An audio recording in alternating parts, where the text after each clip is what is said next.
Hello, today we will guide you through how to manage billing in Google AI Studio. In this walkthrough, we'll move from opening Google AI Studio to completing the billing setup so you can track usage and ensure your projects stay active without interruptions.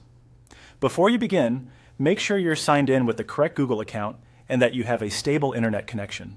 Interfaces can change slightly over time, so your screen may look a bit different, but the flow remains the same. First, open your browser and go to Google AI Studio. If you're prompted to sign in, use the account that owns or manages the work you'll be billing for. It's a good idea to double check you're in the right account, especially if you switch between personal and organizational profiles. Once you're in, open the dashboard. The dashboard is your control center.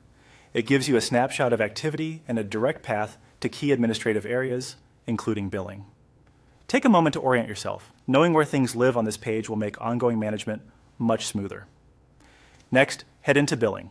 This is where you'll set up payment details, view charges once they start accumulating, and see any important notices.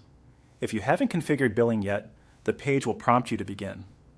Select the option to set up billing. The setup flow is guided and straightforward.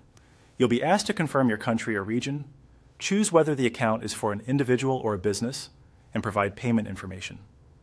Have your legal name or business name, billing address, and a valid payment method ready.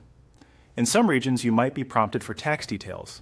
Entering accurate information here helps ensure invoices and statements are compliant. As you proceed, review each screen carefully.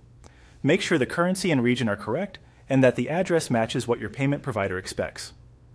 If your bank uses extra verification, you may see a quick authorization step. Simply follow the on-screen prompts. Continue through the on-screen procedure until it finishes. You'll typically see a confirmation message when everything is set. If something doesn't go through, recheck the card number, expiration date, and billing address, then try again. It can also help to refresh the page once you've completed the flow to see updated status. With billing set up, you can return to the billing page anytime to review charges, download statements, or update payment details. From the dashboard, keep an eye on usage so costs remain predictable. That's it. Your billing is now configured and ready for smooth, uninterrupted work in Google AI Studio.